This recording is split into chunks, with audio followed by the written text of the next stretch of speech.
Okay, this is going to be a long video here, so bear with me on this one. And plus, I will say some things that a lot of people ain't gonna like, but hey, FTW back at you.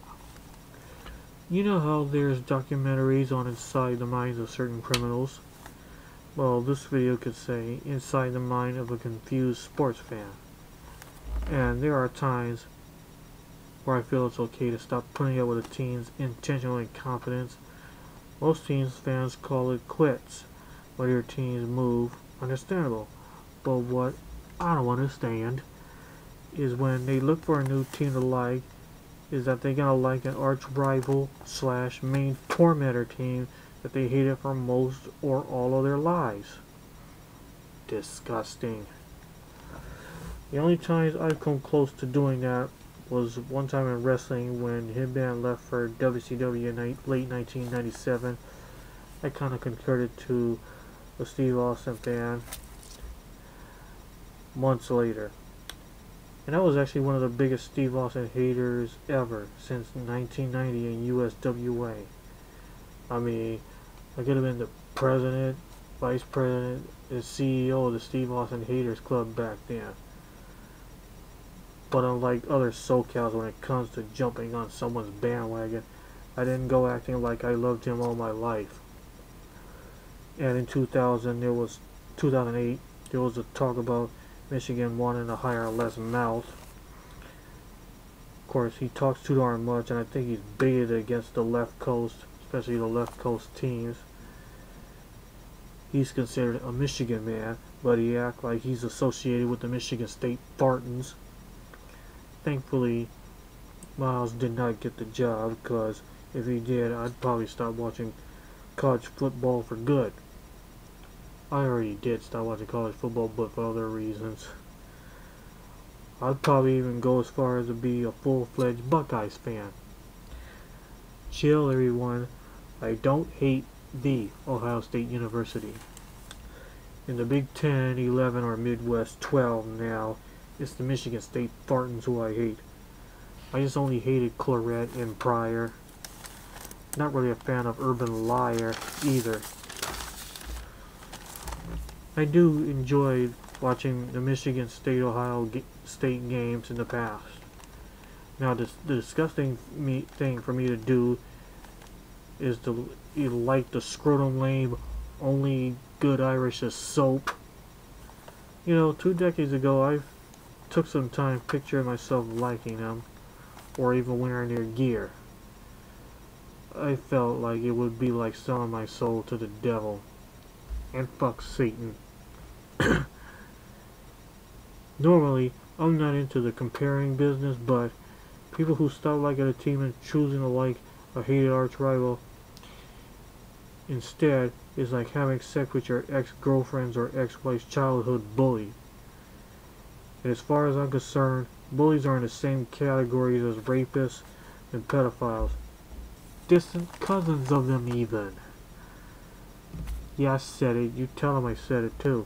Bullies are stupid if they like me. I mean, bullies liking me is the same thing as Jews worshipping Hitler and wearing swastikas with pride. Hell, I even feel that nobody should go to jail for murdering a bully. Hell, I would pull for the scumbag fugitives that was shown on America's Most Wanted back in the day over bullies. And a lot of them fools deserve to die of AIDS, flesh-eating bacteria, or being roasted in an oven.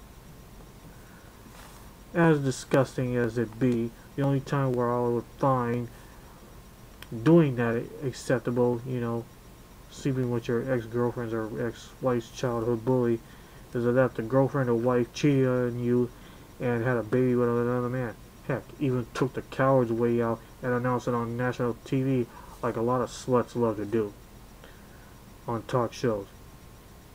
Just use protection and not get the scum pregnant. Okay, back to the main topic.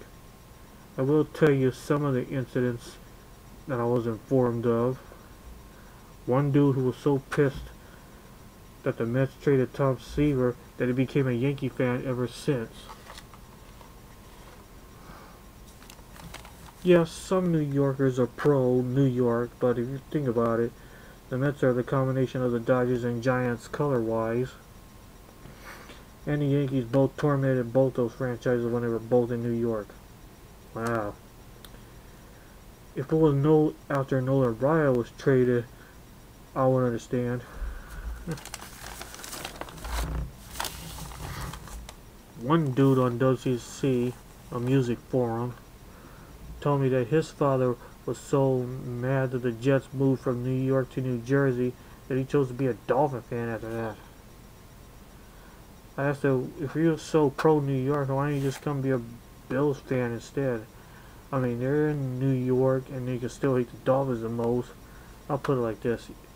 You know how New York City natives love to act like those multi-boroughs is New York only, and that New York area is just Buffalo or Rochester, not New York? Like that's the state of Rochester or Buffalo, that's what I mean. Let's see. A few years ago, a Rockets fan who was so mad about Rudy Gay being traded that he wants to like the archrival Spurs. I thought Rockets fans big time hated the Spurs. Oh yeah, and a couple of Raider fans chose to do something disgusting, ex-Raider fans. Even though the NFL and the Coliseum cartel, bandwagon Dallas and Frisco fans also helped drive the Raiders back to Oakland, one fool chose to like the Chargers, even though most of their fans like to talk too much junk about the Raiders and Raider fans, of course, and also get attacked and beat up by Raider fans. Why you want to go like a team whose fans loves and lives to talk junk about you and stereotypes you? And I worked with someone in the late 90s who was probably a Raider fan until he moved back to Oakland. Even though they're in the same state, it's weird. I mean, at least they are in the same state, and they were the Oakland Raiders first. She chose to be a fan of arch-rival Denver and called the Raiders Raider traitor. I don't know why she didn't like the Chiefs instead. I mean, she could still hate Denver and the Raiders. And all the Raider fans I know consider Denver the Raiders' number one AFC arch-rival. Not the Chiefs, even though the ultimate Raider killer Derek Thomas never had a 2-game losing streak against the Raiders. And their games when both teams are good are very fun to watch. When both the Raiders and Chiefs suck, not worthy of watching. And now Cleveland fans in the mid-90s. A lot of them disappointed me. When it was announced that the Browns were moving to Baltimore in 1995, some Browns fans had the nerve to want Steelers tickets and saying they love the Steelers now. Fucking disgusting. I hated the Steelers even before I first watched NFL games in 1982. Of course, there wasn't NFL films back in the day. Shoot. One of the reasons I wanted the Browns to succeed is because their fans hated the Steelers also. I mean, yeah, there are a few things to like about the Steelers. Three Rivers Stadium, the Diamonds, their uniforms. They're a running team and they never use that queer West Hollywood offense. And they don't go changing coaches like people change underwear nowadays. They join the 21st century and hire a black coach, unlike certain racist NFL owners and colleges. Mike Tomlin would be the perfect coach for the Cowboys or a few other NFL teams. It's weird. The once most hated team in Ohio is now the most popular. Haven't Ohio natives heard of the Giants and Packers to like? Yes, they both suck now, but they have way better history and have won Super Bowls. And also the Packers will never move. I mean, one dumb Browns fan wished in the past that the Steelers would die in a plane crash. Now, if it was those 70s Steelers, I understand. But now, fool loves the Steelers. That just sounds like the time when Jim Rome and other Laker fans when Shaquille was on the Magic. They would have been happy if he died of the worst thing ever, but when he jumped ship to the Lakers, they tongued his butt like it was candy constantly. You know, fake fans. I mean, how is that possible? I mean, when the Rams were ran out of SoCal, none of the few Ram fans I was around went, "Oh, I'm gonna love the archrival 49ers now." Maybe the ones did around 89 and 92 did. Yes, fuck what you heard. The Rams will run out of SoCal. Before some apologists say, "No, the Rams already had a great fan base. Georgia Frontier just wanted a new stadium." Hey, just like with the Colts, Ursay with the Colts, and the Spanish Goose with the Chargers, what did she do to deserve a new stadium? Besides nothing. There's no G in that statement. I mean, heck, the reason why the 49ers went into the tank a little while didn't have to do with their stadium. It was just their bad personnel decisions. Shoot, besides, when two late night talk show hosts mention that a team moves and everyone cheers that you're gone, you were run out of town.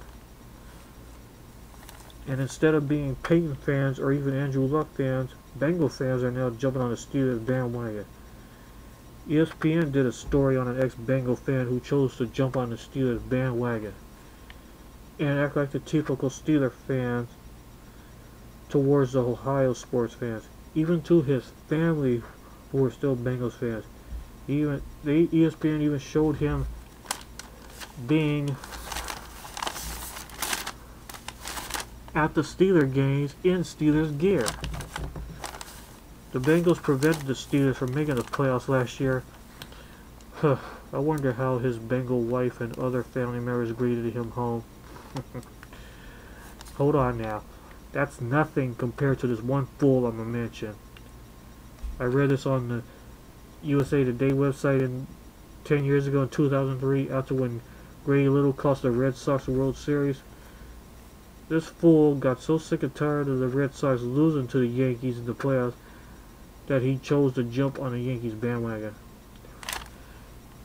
Man, these New Englanders need to know how to like somebody else besides ESPN's two favorite teams.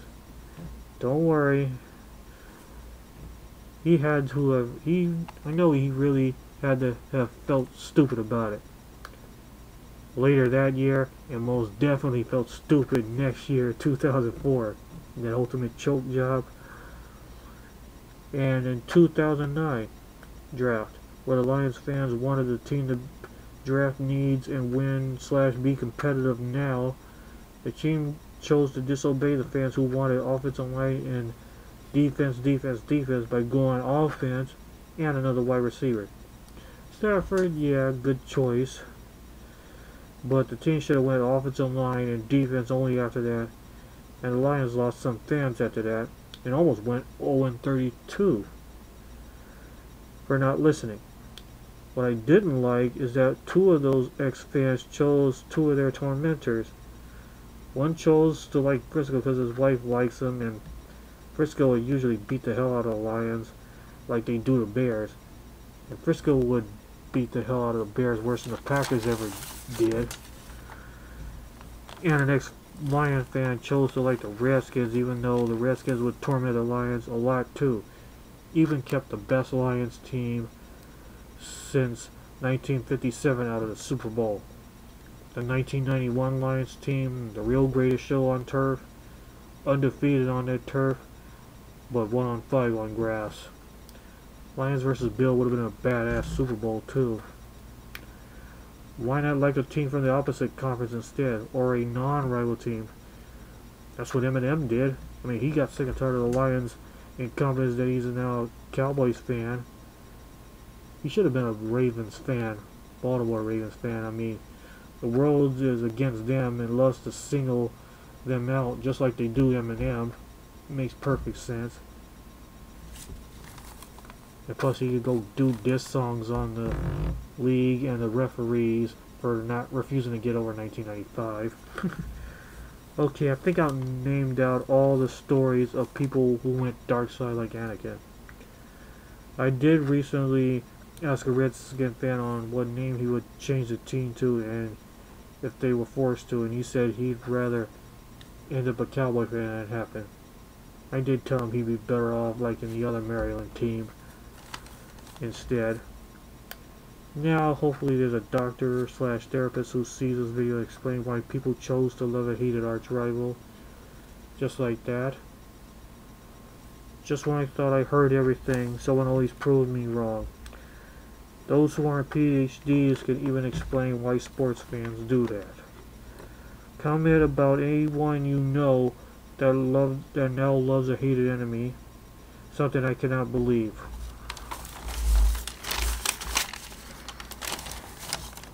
I gotta go hit the sack now. I'm tired, but I just wanted to make sure, just in case if I never, my webcam's acting a fool again. I know there's an unbelievable story out there, and remember, when you're the hottest, newest YouTube sensation out there, or social media video sensation out there, they have two words for you. They call you broad and romantic.